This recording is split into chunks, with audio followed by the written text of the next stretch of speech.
গ্রীষ্মে তাপদাহ যত বাড়ছে ছাদ বাগানের গাছগুলোর অস্বস্তি তত বাড়বে।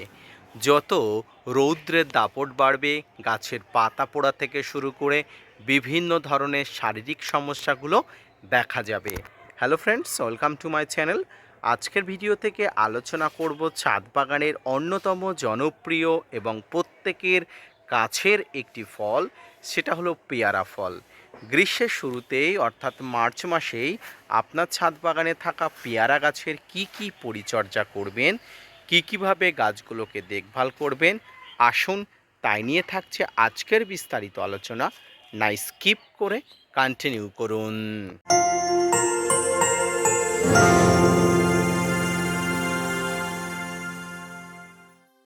সম্মানীয় দর্শক এবং শ্রোতা বন্ধুরা, দেশ এবং দেশের বাইরে থেকে যেখান থেকে আজকে আমার ভিডিওটি কন্টিনিউ করেছেন, প্রত্যেককে নমস্কার, সালাম, আদাব জানিয়ে আজকের ছোট্ট উপস্থাপনাটি শুরু করছি।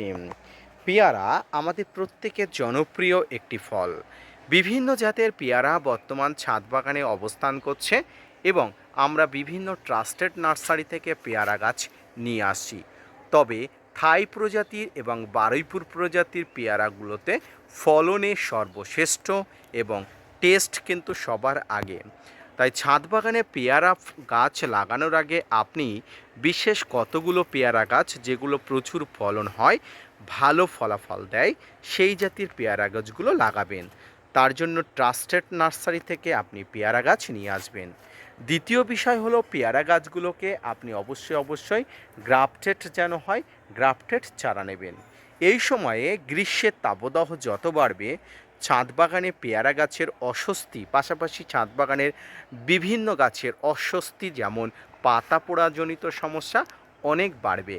আর এর মধ্যে পেয়ারা গাছের আপনি কি পরিচর্যা করবেন, আসুন এবার জেনে নিন।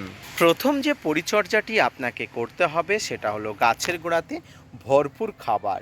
আর এই খাবারটি কিন্তু আমি আমার ছাদ বাগানে অলরেডি দিয়ে দিয়েছি। দেখুন, আমার ছাদ বাগানে পেয়ারা গাছের গোড়াতে যথেষ্ট পরিমাণ খাবার দেওয়ার যেটা দরকার সেটা কিন্তু গত 15 দিন আগেই কিন্তু দিয়ে দিয়েছি এবং প্রতিদিন জলের বন্দোবস্ত কিন্তু করছি। এই মুহূর্তে পেয়ারা গাছের গোড়াতে খাবার এবং জল যথাযথ পরিমাণ আছে এবং আমার পেয়ারা গাছটি আপনারা এর আগেও দেখেছেন ছোট্ট একটি ফলের ঝুড়িতে তৈরি করা। এই গাছটির গ্রোথ হয় না, অনেকে বলেছিল। গাছটির প্রচুর পরিমাণ গ্রোথ, তাই গাছকে আবারও একবার প্রুন বা কাটাই ছাঁটাই করে দিয়েছিলাম শাখা পোশাখা বাড়ানোর জন্য। আমার উদ্দেশ্য মতেই ঠিকভাবে পেয়ারা গাছগুলো আবার নতুন বা ঝাঁকড়া হবার একটা প্রস্তুতি নিচ্ছে।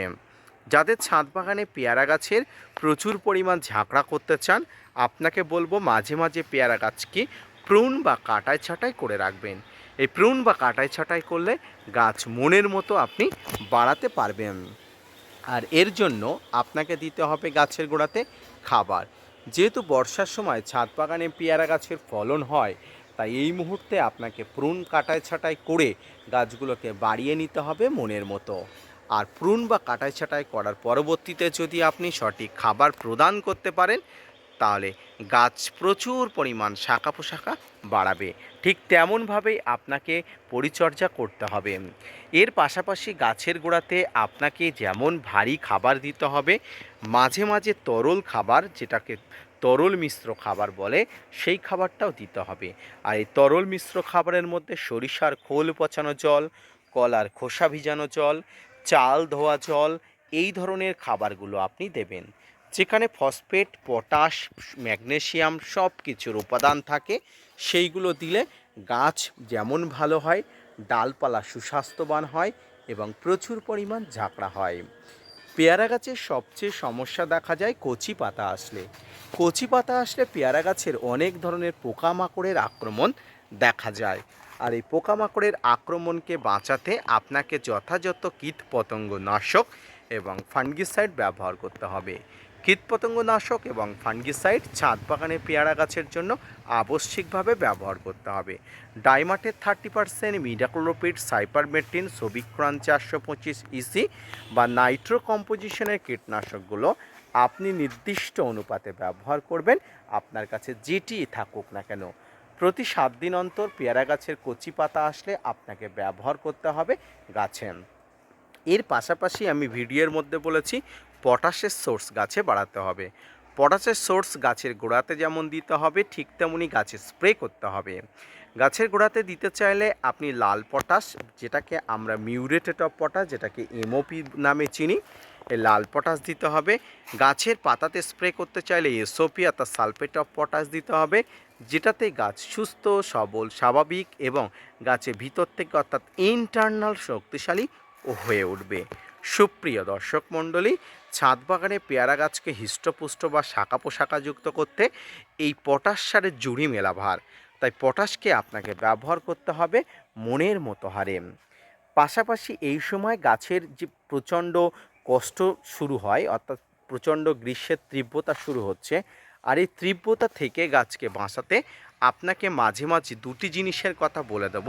একটি হলো হাইড্রোজেন পারঅক্সাইড আর অপরটি হলো সিউইড এক্সট্রাক্ট।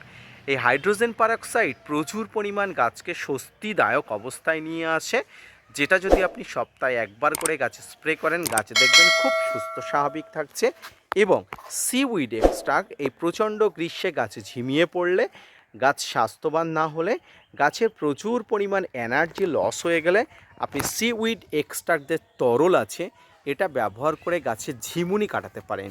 এই সিউইড এক্সট্রাক্ট আদতে একটি পিজিআর, একটি মাইক্রোনিউট্রেন, একটি পটাশের সোর্স, এক কথায় গাছ যাবতীয় শক্তি সঞ্চয়কারী একটি উপাদান। সিউইড এক্সট্রাক্ট সাগরের শৈবাল থেকে তৈরি হয়, এটির মধ্যে নানা ধরনের উপাদান থাকে, তাই এটিও আপনার ছাদ বাগানে পেয়ারা গাছের জন্য ব্যবহার করতে পারেন। প্রিয় দর্শক, এই সিউইড এক্সট্রাক্ট জলে গুলেও আপনি গাছের গোড়াতেও দিতে পারেন। তাই গ্রীষ্মের শুরুতেই আপনাকে গাছের গোড়াতে যেমন খাবার অর্থাৎ তরল মিশ্র খাবার, বিভিন্ন মাইক্রোনিউট্রিয়েন্ট বা অনুখাদ্য সব কিছু দিতে হবে। ঠিক তেমনি গাছের আনুষঙ্গিক যে উপাদানগুলো, যেমন কীটনাশক, ফাঙ্গিসাইড, অন্যান্য উপাদানের মধ্যে সিউইড এক্সট্রাক্ট, এই ধরনের খাবারগুলো দিলে আপনার ছাদ বাগানের পেয়ারা গাছের স্বাস্থ্য ভালো, গাছের ঝাঁকড়া এবং গুটি আসার প্রবণতা অনেক অংশে বৃদ্ধি পায়। তাই আদতে যদি আপনি বুঝতে পারেন, আজকের ভিডিওটিকে অবশ্যই লাইক দিয়ে চ্যানেলটি সাবস্ক্রাইব করবেন। পাশাপাশি আমার চ্যানেলের স্থায়ী সঙ্গী হয়ে যাবেন। প্রতিদিন আপনাদের জন্য নিত্যানতুন ভিডিও আনি। আশা করি আপনারা এই ভিডিওগুলো দেখে ছাদ বাগান অনেক অংশে আরও বিস্তার লাভ করাতে পারবেন। যদি কারো কোনো অসুবিধা হয় আমার সঙ্গে যোগাযোগ করতে পারেন এবং আমার হোয়াটসঅ্যাপ গ্রুপে জয়েন করতে পারেন। ধন্যবাদ।